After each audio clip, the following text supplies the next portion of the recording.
peut y aller. Bien, mesdames et messieurs, donc dans quelques minutes, le juge d'instruction de Clermont-Ferrand va procéder à la mise en examen de Cécile Bourgeon et de Berkane Makhlouf. C'est une phase importante de la procédure judiciaire puisque ces deux personnes vont changer de statut. Jusqu'à présent, elles étaient des victimes, parties civiles, elles vont devenir des personnes mises en examen.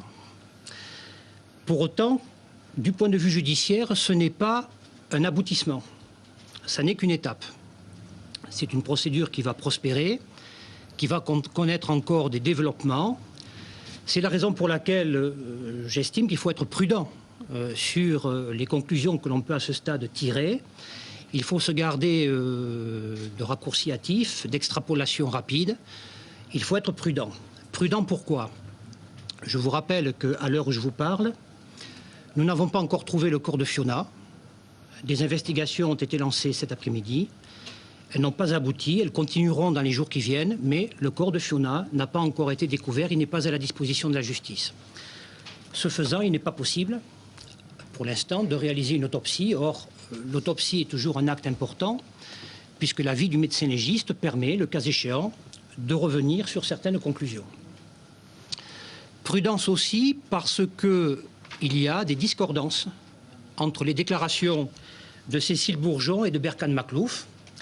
Il y a des contradictions et ils diffèrent sur certains points, et notamment des points importants. Donc il y a un important travail de clarification qui va être conduit dans les jours prochains par le juge d'instruction, puisque c'est le magistrat instructeur qui va maintenant conduire directement les interrogatoires. Sur les faits pénaux que l'on peut à ce stade reprocher à Cécile Bourgeon et Berkane Makhlouf. Le parquet a reçu de la part du juge d'instruction, conformément à la loi communication du dossier, et nous avons fait connaître par un réquisitoire au magistrat instructeur les infractions pénales qui nous paraissaient pouvoir être retenues à l'encontre de Cécile Bourgeon et de Berkane Makhlouf. L'analyse que fait le parquet sur ces infractions pénales, elle est adossée à la déclaration que Cécile Bourgeon a faite hier soir à partir de 19 h auprès des services de police, où donc elle nous a donné une version des faits avec un certain nombre de détails. Et c'est sur la base de cette déclaration que le parquet a construit son réquisitoire. Je précise encore une fois, toujours pour être prudent, que M. Berkane Makhlouf diffère sur un certain nombre de points de cette déclaration. Cécile Bourgeon nous dit que dans la nuit du 11 au 12 mai, la nuit du samedi au dimanche, son concubin a porté un coup à Fiona, qui a eu pour effet de provoquer un important hématome autour de l'œil et sur le côté de la tête, que pendant la nuit, Fiona a vomi à plusieurs reprises et que le matin, au réveil, elle a été découverte morte dans son lit. Cécile Bourgeon nous dit encore qu'elle a cherché à appeler des secours, mais que Makhlouf Berkane l'en a dissuadé, arguant du fait qu'il risquait d'avoir des ennuis judiciaires et que les enfants pourraient être retirés à la famille. Ils sont convenus tous les deux, à ce moment-là, de faire disparaître le corps. Donc le corps de Fiona a été mis dans un sac. Le corps était nu, complètement dénudé. Il a été mis dans un sac qui a été remisé dans le coffre de la voiture. Puis ils sont partis tous les trois. Alors tous les trois, Cécile Bourgeon prenant le volant, Berkane Makhlouf étant passager, et derrière, sur le siège arrière, la petite Eva, la petite sœur de Fiona. Ils ont été dans une zone forestière où Berkane Makhlouf s'est engagé dans une forêt pour faire un trou et poser le corps dénudé de Fiona à même le sol. Puis il l'a recouvert et ils sont revenus, non sans qu'au préalable, Cécile Bourgeon ait pris la peine sur le trajet de retour, de s'arrêter pour jeter le sac dans des conteneurs poubelles qui se trouvaient au bord de la route. Donc c'est sur la base de cette déclaration que le parquet a proposé au juge d'instruction de mettre en examen Berkane Makhlouf pour l'infraction de coups et blessures volontaires ayant entraîné la mort sans intention de la donner, infraction aggravée par deux circonstances aggravantes, qui est le fait que les coups ont été portés sur une mineure âgée de moins de 15 ans et que la personne qui les a portés est une personne qui exerçait une autorité sur la victime. Il s'agit d'une infraction criminelle qui est punie par la loi d'une peine de 30 années de réclusion criminelle. Il lui est également reproché, dans le réquisitoire du parquet, une infraction de non-assistance à personne en danger et un recel ou une dissimulation de cadavre. En ce qui concerne Madame Bourgeon, le parquet vise les infractions de non-assistance à personne en danger, de recel ou de dissimulation de cadavre, de dénonciation d'un crime imaginaire et de destruction ou modification de preuves entravant l'action de la justice. Le parquet j'ai pris des réquisitions de placement des deux mises en examen en détention provisoire, et donc il conviendra attendre la décision que prendra le juge des libertés de la détention en fin de soirée, qui est le seul magistrat habilité à se prononcer. L'apparition de Fiona a été signalée par la mère le 12 mai 2013 au parc de Montjusé. Les enquêteurs ont privilégié deux pistes d'investigation. La première, c'était celle de l'enlèvement, peut-être du pervers sexuel ou du ravisseur. Cette piste-là a donné lieu, dès le mardi matin, à l'ouverture d'une information judiciaire pour enlèvement et séquestration. Mais dès ce moment-là, les enquêteurs ont privilégié aussi la piste familiale. Et la preuve en est, c'est que le premier acte d'instruction qu'a fait des investigations et dans les semaines qui ont suivi, le premier aspect de cette enquête a été fortement médiatisé par le fait qu'un appel à témoins a été diffusé, par le fait qu'un numéro vert a été mis à la disposition du public, qu'il a fallu démontrer et qu'il a fallu vérifier à un certain nombre de reprises que Fiona pouvait se trouver dans d'autres endroits, qu'elle avait été aperçue par des témoins. Si cet aspect-là a donc été mené un peu au grand jour, l'autre aspect du dossier a été mené également avec un investissement très fort des enquêteurs, une partie des enquêteurs qui étaient dédiés à cette enquête se concentrant justement sur le milieu familial. C'est une piste qui n'a jamais été abandonnée et qui a été conduite par privilège, au même titre que la première, les deux étant conduites de front et les équipes d'enquêteurs se répartissant le travail. Cette deuxième piste autour du milieu familial, elle a prospéré au fil des semaines, puisque les enquêteurs, recueillant de nombreux témoignages, procédant à de nombreuses vérifications sur les emplois du temps, sur la pertinence des versions qui nous étaient données, sur des témoignages extérieurs qui pouvaient venir, le cas échéant, contredire certaines versions qui nous étaient données, notamment par Mme Bourgeon, les enquêteurs ont eu le sentiment que cette piste devenait une piste très intéressante et qu'elle devait être exploitée. Un travail d'analyse criminelle a été conduit par les enquêteurs de la police, et ce travail d'analyse criminelle a confirmé les contradictions, les anomalies qu'il pouvait y avoir entre les déclarations et les constatations des enquêteurs. Et ceci a permis en quelque sorte de dresser un inventaire de l'ensemble des points qui posaient problème, qui étaient des points de contradiction et de questions pour les enquêteurs. Cet élément a été un peu conforté aussi par le fait qu'une importante enquête a été conduite dans le milieu toxicomane, puisqu'il a été établi très rapidement que Cécile Bourgeon et son concubin Berkane Makhlouf étaient eux-mêmes toxicomanes, qu'ils fréquentaient le milieu toxicomane assidûment, puisqu'il y a eu pratiquement des contacts quotidiens, ça a été déterminé par les enquêteurs, dans la semaine, tous les jours de la semaine qui a précédé la disparition supposée de Fiona le 12 mai.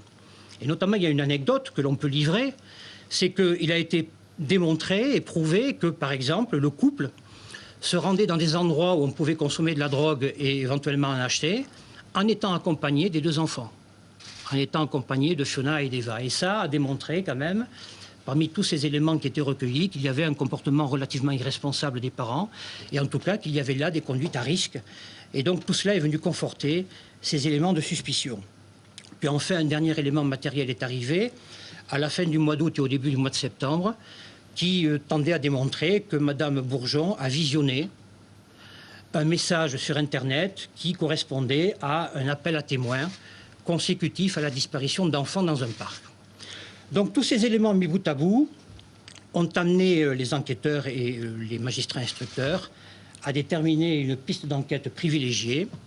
Et donc il a été décidé de lancer une opération qui visait essentiellement a interpellé Mme Bourgeon et M. Berkane Makhlouf et à les placer en garde à vue. Cette décision a été prise dès le mois de juin. Elle a été différée parce que Mme Cécile Bourgeon a accouché d'un troisième enfant au cours du mois d'août. Il fallait la laisser se reposer. Et c'est la raison pour laquelle donc, les gardes à vue ont été prises il y a 48 heures, mardi soir. Ce que je voudrais vous dire quand même, avant de clôturer mon propos, c'est que je tiens quand même à rendre hommage au travail qui a été conduit par l'Office central pour la répression des violences faites aux personnes, représenté ici par Madame le commissaire, et par le service régional de police judiciaire de Clermont-Ferrand, représenté ici par Monsieur le directeur, qui depuis le premier jour se sont engagés totalement dans cette enquête, n'ont ménagé ni leur temps ni leur peine et ont engagé de gros moyens. Ça a été pour eux, depuis le 12 mai, une préoccupation majeure d'essayer d'aboutir à quelque chose qui pourrait commencer à ressembler à de la vérité. Je n'aurais garde d'oublier mes deux collègues juges d'instruction du tribunal de grande instance de Clermont-Ferrand, parce qu'il faut savoir que tout ce que je vous ai dit sur les pistes d'enquête, le déroulement des investigations, les stratégies qui ont été mises en place, l'ont été sous le contrôle, la direction et la supervision des deux magistrats qui étaient en charge du dossier. Voilà donc, si vous voulez, mesdames et messieurs, ce que je pouvais vous dire à ce stade. Donc, le positionnement juridique désormais de Mme Bourgeon et de M. Berkane Makhlouf qui sont mis en examen. Et il appartient maintenant au juge d'instruction de conduire son investigation et de mener tous les actes utiles à la manifestation de la vérité. Je vous remercie beaucoup. Quelle peine risque Cécile Bourgeon? Vous avez dit 30 ans. Alors, M. Berkane Makhlouf encourt une peine de 30 ans de réclusion criminelle. Mme Bourgeon encourt une peine de 5 ans d'emprisonnement.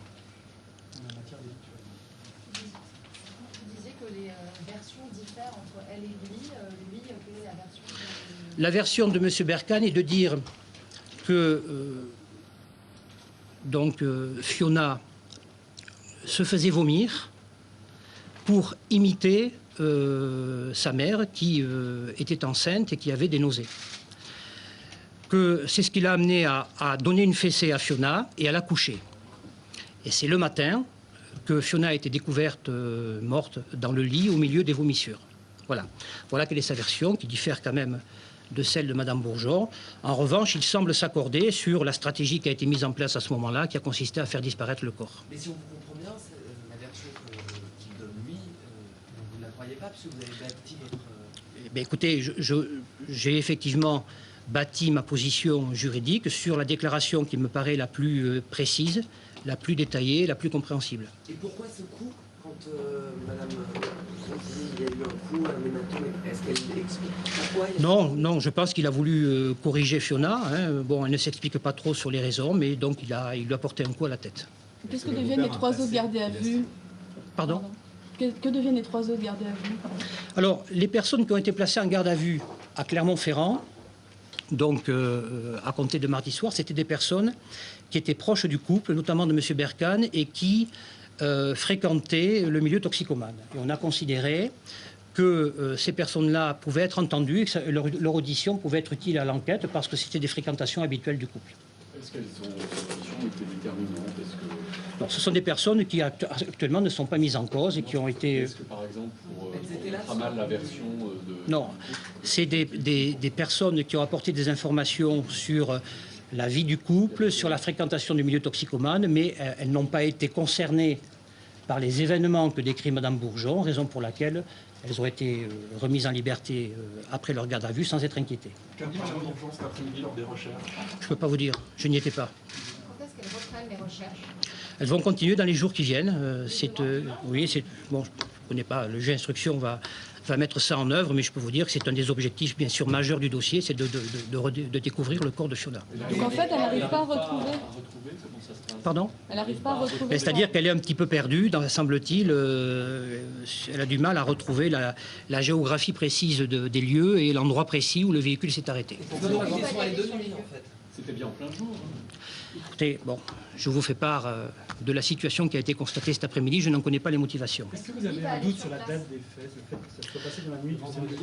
Ça rentre, si vous voulez, dans les éléments de prudence que j'évoquais. Il est certain que le juge d'instruction va s'attacher à préciser dans les jours qui viennent, par le biais d'actes complémentaires, de nouvelles auditions, les circonstances de temps et de lieu des faits. Donc ce sont des choses qui peuvent évoluer.